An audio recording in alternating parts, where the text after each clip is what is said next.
Kenapa kalian hidup seperti katalog? Semua harus estetik, semua harus memenuhi standar media sosial. Tapi di dunia nyata, hanya jadi pemeran figuran dalam hidup sendiri. Hari ini Chico Blade bicara soal penyakit sosial yang lebih ganas dari wabah. Obsesi terhadap caption dan standarisasi media sosial. Kalian tidak lagi hidup sebagai manusia, tapi sebagai etalase berjalan. Semua harus estetik, semua harus instagramable, semua harus terlihat goals. Tapi realitanya, hidup kalian lebih kosong dari filter yang kalian gunakan. Leon Festinger dalam Social Comparison Theory menjelaskan bahwa manusia selalu membandingkan diri dengan orang lain. Tapi sekarang, yang kalian bandingkan bukan manusia, melainkan ilusi digital yang telah dipoles dengan ribuan filter dan rekayasa pencitraan. Orang dulu ingin sukses, sekarang mereka hanya ingin terlihat sukses. Orang dulu mencari kebahagiaan, sekarang mereka hanya ingin terlihat bahagia. Orang dulu mencari pasangan, sekarang mereka mencari tiket masuk ke feed estetik. Psikologi menyebut ini sebagai imposter syndrome sosial. Ketika seseorang terus merasa tidak cukup karena membandingkan dirinya dengan standar ilusi yang diciptakan media sosial, yang kalian kejar bukan kebahagiaan tapi validasi. Yang kalian bangun bukan kehidupan tapi panggung sandiwara.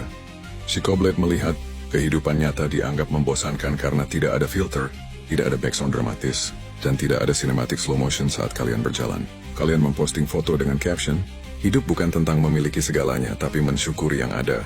Padahal 5 menit sesudahnya, kalian gelisah karena tidak sesuai dengan ekspektasi. Kalian menulis status murahan, jangan menyesali orang yang telah pergi.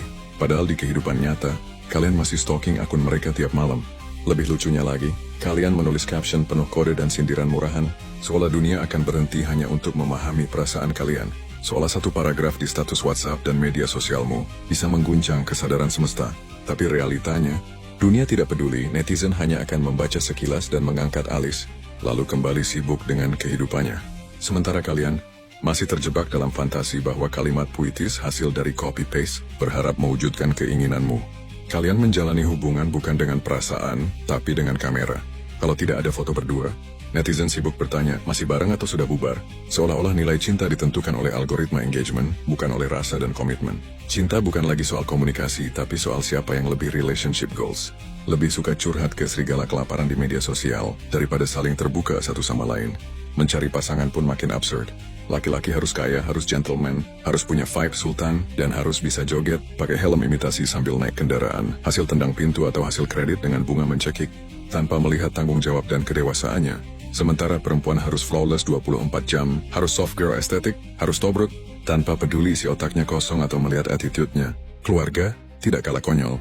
Orang tua bukan lagi panutan, tapi bahan konten prank demi engagement. Dulu anak belajar dari pengalaman orang tua, sekarang lebih percaya influencer murahan yang hidupnya bahkan tidak lebih baik dari sinetron sampah.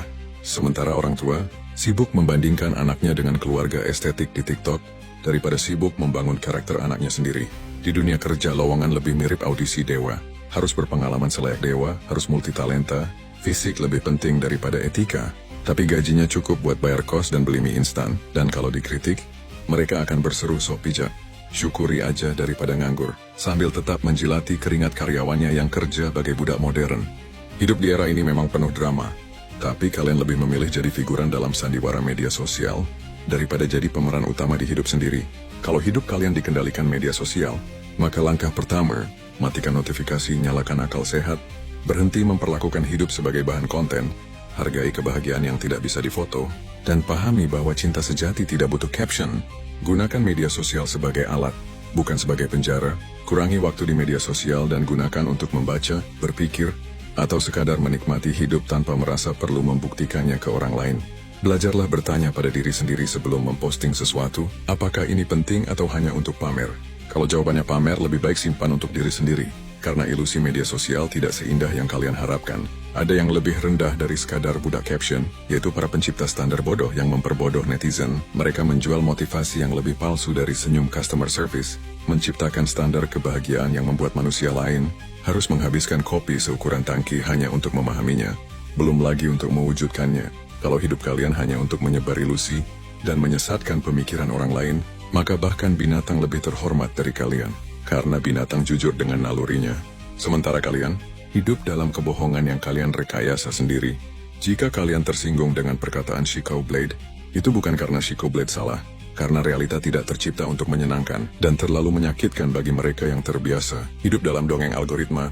Kita pernah melakukan kesalahan, tapi bukan berarti kesalahan memvonis kita seumur hidup untuk tidak melakukan perubahan. Dan perubahan bukan berasal dari mereka yang tidak sepenuhnya memahamimu, tapi dari dirimu sendiri dan dari akal yang telah dianugerahkan oleh penciptamu. Jadi apa kalian masih mau jadi budak caption? Atau mulai hidup dengan akal sehat? Tulis jawaban kalian di kolom komentar. Dan kalau kalian setuju, support akun ini karena di sini kita bicara realita, bukan sekadar estetika. Dan sampai jumpa di pembahasan berikutnya. Salam hormat dari saya, Chico Blade.